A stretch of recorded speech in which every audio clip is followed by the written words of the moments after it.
क्या होगा जब साइंटिस्ट जीसस क्राइस्ट के डीएनए से उनका क्लोन बना देते हैं और उसके बाद जो होता है वो पूरी दुनिया को हिला देता है। ऐसा ही होता है हमारी आज की इस साई-फाई हॉरर मूवी में। एक दिन दुनिया इतनी आगे बढ़ जाती है कि बायोटेक्नोलॉजी लैब में साइंटिस्ट पैसा लेकर इतिहास के महान लोगों के क्लोन बनाने लगते हैं। कुछ अमीर लोग चाहते हैं कि उनका बच्चा एंटोनियो विवाल्डी जैसा म्यूजिक जीनियस हो, गलीलियो गलीली जैसा वैज्ञानिक हो या माइकल एंजेलो जैसा कलाकार हो। लेकिन धीरे धीरे इंसान लालची हो जाता है और वो सोचता है क्यों ना खुद भगवान को ही बना लिया जाए। लेकिन इसी बीच एक पुरानी कहानी जिंदा हो जाती है। जब ल्यूसीफर ने स्वर्ग में बगावत की थी तो उसे हराया था आर्क एंजल माइकल ने और उसे एक जलते हुए उल्का पिंड की तरह नर्क में फेंक दिया गया, जंजीरों में जकड़ा हुआ हमेशा के लिए। लेकिन जाते जाते ल्यूसीफर ने कहा था मैं वापस आऊंगा और पूरी दुनिया पर राज करूंगा। सालों बाद धरती पर उसके भक्त उसी जगह मंदिर बना देते हैं और इंतजार करते हैं उसके लौटने का। अब एंट्री होती है हमारी मेन कैरेक्टर लॉरा मिल्टन, एक स्टूडेंट जो मानती है कि ना कोई भगवान है ना शैतान, सब इंसान के अंदर है। उसी समय एक म्यूजियम में एक बहुत रहस्यमयी चीज लाई जाती है, श्राउड ऑफ ट्यूरिन। कहा जाता है कि ये वही कफन है जिसमें जीसस क्राइस्ट को दफनाया गया था और जब वो दोबारा जिंदा हुए तो उनके शरीर की रोशनी इस कपड़े पर छप गई। लॉरा म्यूजियम जाती है जहाँ एक पादरी उसे ये सब समझा रहा होता है। वो कहता है दुनिया में बुराई है और उसे रोकने वाला सिर्फ माइकल है। लेकिन लॉरा हंस देती है। तभी कुछ अजीब होने लगता है। रात होते ही एक रहस्यमय आदमी चुपके से अंदर घुसता है, माइकल की मूर्ति से तलवार चुरा लेता है और अचानक हमला हो जाता है। गार्ड्स मारे जाते हैं, कफन का शीशा तोड़ दिया जाता है और एक एक करके सब खत्म होने लगते हैं। लॉरा ये सब देख लेती है और डर के मारे छुप जाती है, लेकिन वो लोग उसे भी पकड़ लेते हैं। अब यहीं पर कहानी में आता है एक ट्विस्ट। मरता हुआ पादरी आखिरी सांस में माइकल को बुलाता है और अचानक एक चमकदार रोशनी आती है और उसका शरीर आर्कएंजल माइकल का वेसल बन जाता है। दूसरी तरफ एक सीक्रेट ऑक्शन में डॉक्टर लॉरेंट नाम का साइंटिस्ट दावा करता है कि वो डीएनए से महान लोगों को दोबारा पैदा कर सकता है और सबके सामने नया विवाल्डी, नया माइकल एंजेलो दिखाकर सबको हैरान कर देता है। लेकिन असली प्लान कुछ और है। वो लोग श्राउड ऑफ ट्यूरिन का इस्तेमाल करके जीसस का डीएनए निकालना चाहते हैं और फिर ल्यूसीफर के लिए एक परफेक्ट बॉडी बनाना चाहते हैं। अब लॉरा को एक अंधेरे कमरे में बंद कर दिया जाता है जहां पहले से ही कई लड़कियां जंजीरों में कैद हैं। सब डरी हुई हैं और किसी को नहीं पता उनके साथ क्या होने वाला है और यहीं पर रुकते हैं। अब सोचो, अगर ल्यूसीफर सच में वापस आ गया तो क्या होगा? क्या माइकल उसे फिर से रोक पाएगा? और सबसे बड़ा सवाल, क्या इंसान भगवान को बना सकता है या कुछ और ही बना देगा? अब तुम बताओ, अगर तुम्हें मौका मिले क्या तुम किसी महान इंसान का क्लोन बनाना चाहोगे या ये खतरनाक खेल है? अब कहानी यहाँ से और खतरनाक मोड़ लेती है। कुछ आदमी अंदर आते हैं, लड़कियों का ब्लड टेस्ट करते हैं और लॉरा की फोटो खींचते हैं। उधर फादर मार्कोनी या यूं कहें कि उनके शरीर में मौजूद आर्कएंजल माइकल गार्ड रूम की तरफ बढ़ते हैं जहां दो साधु मर्डर की वीडियो आराम से देख रहे होते हैं। लेकिन जैसे ही वो उस मरे हुए आदमी को जिंदा देखते हैं उनके होश उड़ जाते हैं। माइकल गुस्से में पूछता है कि कफन के रखवाले कहाँ थे और ये सब होने कैसे दिया। उसे बताया जाता है कि इस सब के पीछे एक सीक्रेट कल्ट है और वो लोग शैतान के गुर्गे हैं। और सबसे बड़ा झटका, वो इस समय सेंट माइकल असाइलम में है। बिना समय गवाए माइकल कार की चाबियां उठाता है और सीधे कार्डिनल के घर पहुंच जाता है। उधर डॉक्टर कफन से खून के निशानों से डीएनए निकाल रहा होता है। कार्डिनल बंदूक लेकर सामने आता है, लेकिन जैसे ही वो उसकी आंखों में देखता है उसे समझ आ जाता है ये मार्कोनी नहीं कोई और है। वो माइकल को एक खौफनाक सच बताता है। ल्यूसीफर का एक किला है, उसके गुर्गे उसे वापस जिंदा करना चाहते हैं और धर्म ग्रंथों में लिखा है कि एक दिन शैतान अपनी जंजीरों से आजाद हो जाएगा। लेकिन ट्विस्ट यहाँ है, उसे आजाद करने के लिए दो चीजें जरूरी हैं, एक रहस्यमयी औरत और एक अंडरग्राउंड मॉन्स्टर। और सबसे बड़ी बात, ल्यूसीफर को पूरी तरह आजाद सिर्फ माइकल या भगवान ही कर सकते हैं।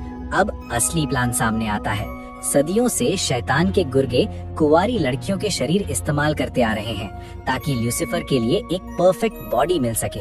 लेकिन इंसानी शरीर बहुत कमजोर साबित होते हैं। लेकिन इतिहास में एक औरत ऐसी थी जिसने भगवान के बेटे को जन्म दिया, जीसस क्राइस्ट। और अब साइंस उसी डीएनए का इस्तेमाल करके शैतान के लिए रास्ता खोलने जा रही है। उधर कैद लड़कियां भागने का प्लान बना रही हैं और वहीं हमें पता चलता है लॉरा का पति और बेटा पहले ही मर चुके हैं। तभी मशीनें बीप करने लगती हैं। डीएनए एक्सट्रैक्शन सफल हो चुका है और उसी के साथ अंडरवर्ल्ड की दीवारें टूटने लगती हैं। मतलब ल्यूसिफर की रिहाई शुरू हो चुकी है। डॉक्टर बताता है लॉरा का शरीर सभी पैरामीटर्स से परफेक्टली मैच करता है, यानी वही चुनी गई है। लड़कियां अटेंडेंट पर हमला करती हैं। लगता है वो भाग जाएंगी, लेकिन एक और ग्रुप आ जाता है और सबको वापस पकड़ लिया जाता है। अब जो होता है वो बेहद डरावना है। लड़कियों को टेबल पर लिटाया जाता है और जबरदस्ती उनके शरीर में फर्टिलाइज्ड एग्स इंजेक्ट किए जाते हैं। लिज लॉरा से कहती है कि सह लो, क्योंकि ल्यूसिफर तुम्हें जरूर पसंद करेगा। दूसरी तरफ माइकल किले के एंट्रेंस तक पहुंचता है। कार्डिनल उसे चेतावनी देता है कि आगे एक मॉन्स्टर तुम्हारा इंतजार कर रहा है। उसी समय 2 प्रेग्नेंट लड़कियों को खंभे से बांधा जाता है और एक भयानक मॉन्स्टर उन्हें पकड़कर अंडरवर्ल्ड के गेटवे तक ले जाता है। नीचे ल्यूसिफर खुद इंतजार कर रहा होता है। जैसे ही लड़कियां आती हैं, वो एक चमकदार धारा बनकर उनकी तरफ दौड़ता है। पहली लड़की में घुसता है, लेकिन उसका शरीर फेल हो जाता है और वो मर जाती है। फिर वही चमकती हुई चीज लॉरा के शरीर में घुस जाती है। अब लॉरा चुनी जा चुकी है। उसे एक कांच के पिंजरे में रखा जाता है और बताया जाता है कि तुम्हारा बच्चा नया जीसस होगा। उधर माइकल चुपके से किले में घुसता है, गार्ड की यूनिफॉर्म पहनता है, कफन ढूंढता है और लॉरा को ढूंढने निकल पड़ता है। वो लैब में आग लगा देता है और आखिरकार लॉरा तक पहुंच जाता है। लेकिन लॉरा उसे पहचान नहीं पाती और डरकर भाग जाती है। माइकल उसे पकड़ता है और सच बताता है कि मैं कौन हूँ और तुम्हारे साथ क्या हुआ है। तभी लिस को पता चलता है कफन गायब है और वो गुस्से में चिल्लाती है, लॉरा को हर हाल में पकड़ो। पीछा शुरू हो जाता है। माइकल और लॉरा भागते हैं, लेकिन अंडरग्राउंड मॉन्स्टर उन पर हमला कर देता है। माइकल उससे लड़ता है, लेकिन उसी दौरान गार्ड लॉरा को पकड़ लेते हैं। अब हालात और खराब हो जाते हैं। माइकल को पकड़कर चेन से बांध दिया जाता है और लॉरा को बिस्तर से बांध दिया जाता है। लेकिन माइकल अपनी पूरी ताकत लगाता है और चेन तोड़कर खुद को आजाद कर लेता है। उधर गार्ड कफन ढूंढ रहे होते हैं और मॉन्स्टर माइकल को अंडरवर्ल्ड में उतरते हुए देख लेता है। नीचे पहुंचते ही कैद आत्माएं उस पर हमला करती हैं और उसे पता चलता है ल्यूसिफर अब आजाद हो चुका है और उसकी तलवार भी गायब है। तभी लालच का दानव मैमन उसके सामने आता है और हंसते हुए कहता है, अब गेट बंद हो जाएगा और ल्यूसिफर की जगह तुम यहीं फंसे रहोगे। वो माइकल का मजाक उड़ाता है कि उसने नश्वर शरीर में आकर गलती कर दी और फिर ल्यूसिफर की तलवार से माइकल को चट्टान से बांध दिया जाता है। अब यहाँ से असली खेल शुरू होता है। तुम बताओ, अगर माइकल ही फंस गया तो अब ल्यूसिफर को कौन रोकेगा? और लॉरा के अंदर जो है वो सच में जीसस बनेगा या कुछ और? इस बीच इधर लॉरा अल्ट्रासाउंड में अपने बच्चे को देखती है, लेकिन तभी वो बच्चा अचानक उसका नाम पुकारता है। लॉरा डर कर उठती है और सामने खड़ी होती है लिज। लिज मुस्कुराते हुए बताती है, एक बहादुर योद्धा था और एक जालिम शासक। दोनों बराबर थे, लेकिन जालिम चाहता था कि योद्धा उसका गुलाम बन जाए और जब उसने मना किया, युद्ध शुरू हो गया। लॉरा गुस्से में उस राक्षस को गाली देती है और तुरंत उसे थप्पड़ पड़ता है। लिज कहती है, तुम्हारा शरीर बदल रहा है दिव्य बच्चे के लिए, लेकिन लॉरा साफ मना कर देती है, मैं किसी अजीब समझ से बाहर चीज की माँ नहीं बनना चाहती। दूसरी तरफ लूसीफर के कुछ अनुयायी आर्कएंजल माइकल के पास आते हैं। कसम खाते हैं, एक को बचाओगे तो सबको बचाओगे। लेकिन जब उन्हें पता चलता है कि वो खुद माइकल है, वो सबूत मांगते हैं और माइकल कहता है, मुझे मेरी तलवार चाहिए। तभी राक्षस हमला कर देते हैं और सब लोग भाग जाते हैं। उधर लूसीफर फिर से लॉरा के अंदर आता है और उससे बात करता है, मुझे जन्म दे दो, फिर तुम जो चाहो कर सकती हो, यहाँ तक कि लिज को भी मार सकती हो। लॉरा शांत हो जाती है और खुद को बच्चे को गोद में लिए देखती है, लेकिन अचानक एक दिन वो खुद को आजाद कर लेती है। गार्ड्स को बुरी तरह घायल करती है और भाग निकलती है। जब वो अपने किए का अंजाम देखती है, वो खुद डर जाती है, मेरे साथ ये क्या हो रहा है। वो किसी तरह एक वेयर हाउस तक पहुंचती है, खुद को अंदर बंद करती है और क्लोरीन पी लेती है। लेकिन लिज उसे ढूंढ लेती है और कहती है, जल्द ही लूसीफर तुम्हें पूरी तरह खा जाएगा। तभी लॉरा को अचानक भयानक ताकत मिलती है। वो लिज को पकड़ लेती है और अपने पेट का सारा जहर उस पर उगल देती है। अब लॉरा के शरीर से ही लूसीफर बोलना शुरू कर देता है, जैसे ही मैं पैदा हूँ इस औरत को मार देना और हर उस इंसान को खत्म कर देना जिसे सच्चाई पता है। लॉरा को काबू में करने के लिए उसे कांच के ताबूत में कैद कर दिया जाता है। उधर लूसीफर अंडरवर्ल्ड लौटता है, जहाँ वो माइकल का मजाक उड़ाता है। वो एक डील ऑफर करता है, हम साथ आ जाएं तो कोई हमें हरा नहीं सकता, लेकिन माइकल मना कर देता है। लूसीफर हंसते हुए कहता है, धन्यवाद मेरे नए घर के लिए, जीसस का शरीर अब मेरा होगा। और ये कहकर वो वहाँ से उड़ जाता है। लेकिन यहीं पर आता है सबसे बड़ा ट्विस्ट। माइकल को अचानक एहसास होता है कि ये सब वैसा नहीं है जैसा हम सोच रहे थे। ये शैतान का प्लान नहीं, ये भगवान की योजना है। लॉरा शैतान का वेसल नहीं, वो जन्म देगी जीसस क्राइस्ट को। माइकल मदद मांगता है। 2 आदमी अपनी जान जोखिम में डालकर उसकी तलवार लाते हैं और माइकल आजाद हो जाता है। वो राक्षसों को भगा देता है और वादा करता है, मैं लौटूंगा। माइकल धरती पर वापस आता है, कफन ढूंढता है और लॉरा के ताबूत तक पहुंचता है। लेकिन लॉरा अब बदल चुकी है। वो माइकल पर हमला कर देती है, उसे जमीन पर गिरा देती है और कहती है पानी टूट चुका है।